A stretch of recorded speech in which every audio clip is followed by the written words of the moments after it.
Halo semuanya, perkenalkan kami dari kelompok 16 akan menjelaskan tentang identifikasi lingkungan desa dan kota.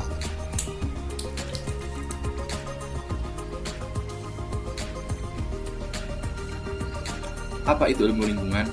Ilmu lingkungan berasal dari dua kata, yaitu ilmu dan lingkungan. Ilmu merupakan suatu upaya penggalian pengetahuan tentang bagaimana bumi ini bekerja.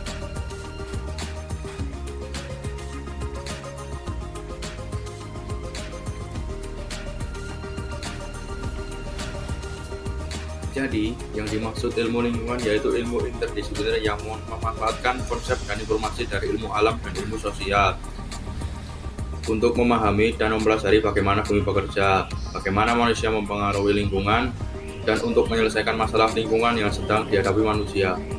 Lingkungan kota dan desa perlu dikembangkan untuk memenuhi tuntutan yang terus meningkat. Di dalam menentukan arah kebijakan pengembangannya, perlu dibuatkan pola perencanaan pengembangan berdasarkan data yang ada dan kebutuhan yang harus dipenuhi kota atau desa tersebut.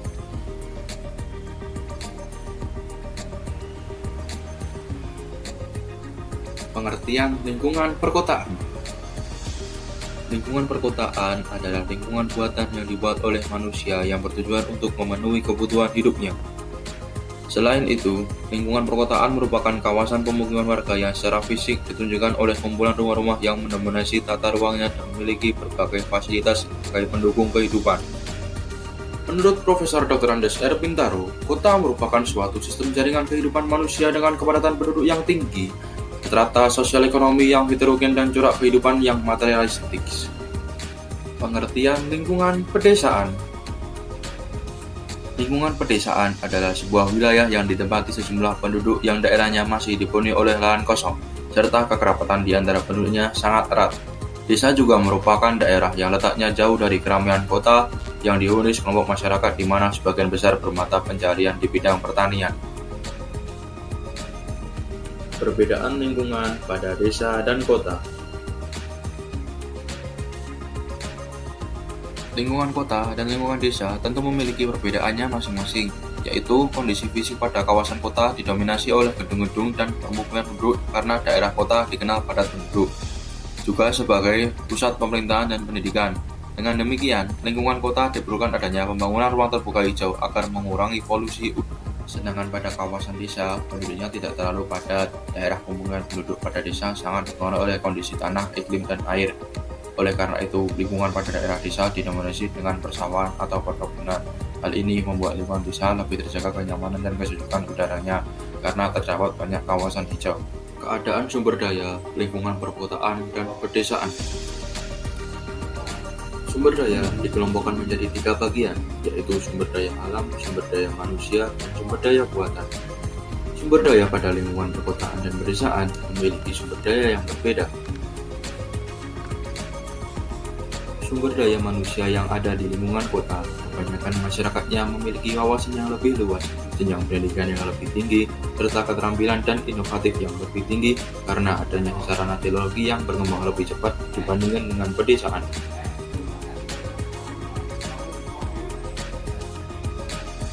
Namun, sumber daya alam yang ada di kota kebanyakan sudah kehilangan keasliannya dan sudah rusak karena ulah manusia. Selain itu, di daerah perkotaan, kepadatan penduduknya lebih tinggi daripada pedesaan, sehingga dampak yang ditimbulkan juga lebih besar.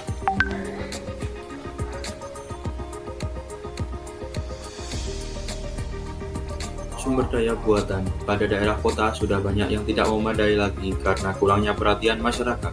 Kebanyakan masyarakat perkotaan akan lebih mementingkan kepentingan pribadi dibandingkan kepentingan bersama.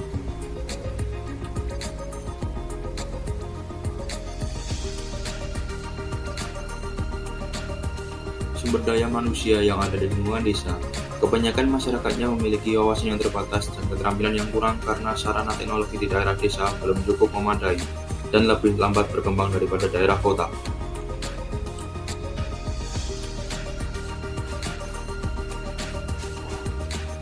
Tetapi, sumber daya alam yang ada di daerah pedesaan lebih baik daripada daerah perkotaan. Hal ini dikarenakan kepadatan penduduk di daerah desa lebih rendah daripada kota, sehingga tidak jarang kita temui banyak lahan kosong pada daerah desa. Bahkan masih bisa kita temui hutan dan juga lahan pertanian. Sumber daya buatan di daerah desa juga masih terjaga keberadaannya karena warga di desa biasanya lebih mengutamakan kepentingan bersama di atas kepentingan pribadi, serta tingkat persaudaraannya yang masih erat. Contohnya seperti adanya kegiatan gotong royong.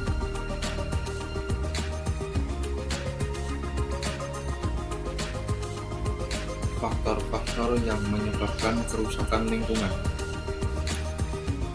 Kerusakan lingkungan hidup terjadi karena adanya tindakan yang menimbulkan perubahan langsung atau tidak langsung, sehingga lingkungan hidup tidak berfungsi lagi dalam menunjang pembangunan berkelanjutan.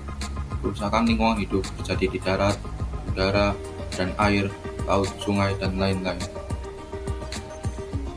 Faktor penyebab kerusakan lingkungan hidup dibedakan menjadi dua jenis, yaitu faktor alam dan faktor manusia. Kerusakan lingkungan hidup yang terjadi akibat faktor alam biasanya karena disebabkan oleh peristiwa alam. Kerusakan lingkungan hidup yang ditemukan oleh manusia diantaranya yaitu terjadi pencemaran sebagai dampak adanya kawasan industri, terjadi banjir sebagai dampak buruknya sembuhan air dan kesalahan dalam menjaga aliran sungai, serta terjadinya tanah longsor sebagai dampak langsung dari kerusakan hutan.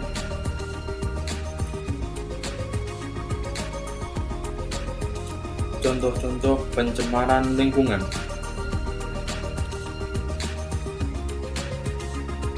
Pencemaran udara. Faktor yang menyebabkan pencemaran udara: 1. Asap industri. 2. Gas kendaraan dan pabrik yang mengandung gas karbon monoksida.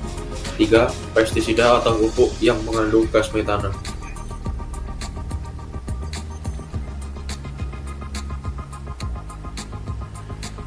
Akibat dari pencemaran udara: 1. Batuk. 2. Penurunan tingkat inteligensi. 3. Timbulnya penyakit infeksi pernafasan akut atau ISPA, dan masih banyak lagi.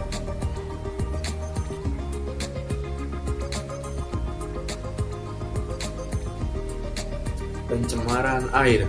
Contoh-contoh pencemaran air. 1. Pencemaran air tanah dangkal, yaitu pemumpukan pembuangan limbah industri yang dekat dengan pemukiman penduduk, serta penggunaan obat pembunuh hama yang meresap ke tanah bersama air hujan. 2. Pencemaran air dalam tanah, intrusi atau perembasan air laut ke dalam tanah. 3. Pencemaran air permukaan tanah, pembuangan sampah, limbah industri, serta tumpahan kapal tanker minyak di laut.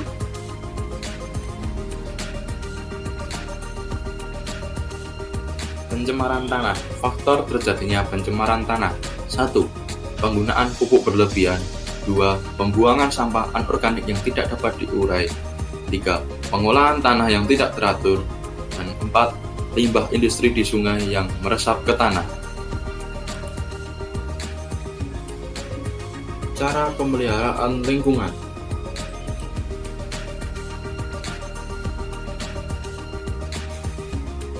Sumber daya alam senantiasa diolah agar dapat bermanfaat bagi kehidupan. Jika tidak dikendalikan penggunaannya, sumber daya alam terancam habis. Oleh karena itu, perlu adanya tindakan pelestarian sumber daya alam.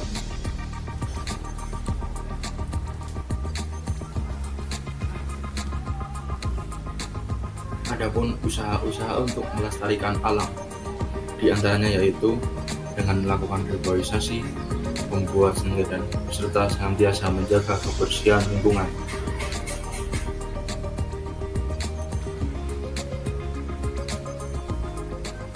Dari seluruh pembahasan yang telah diuraikan, kami dapat menyimpulkan bahwa perbedaan lingkungan perkotaan dan pedesaan dipengaruhi dari berbagai macam aspek, mulai dari pengertian, sumber daya, pencemaran, serta aspek sosial.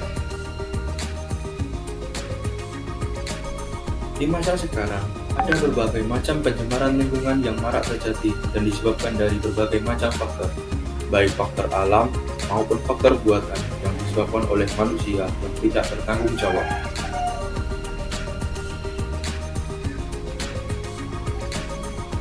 Untuk itu, kita harus memulihkan kembali lingkungan di sekitar kita agar dapat berfungsi sebagaimana mestinya. Serta, kita juga harus menjaga dan melestarikan lingkungan sekitar untuk warisan di masa mendatang.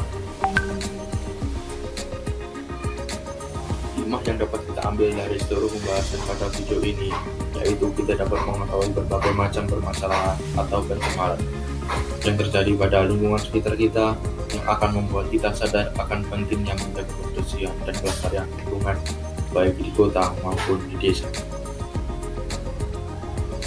Ya, demikian dari kelompok kami. Sekian dan terima kasih.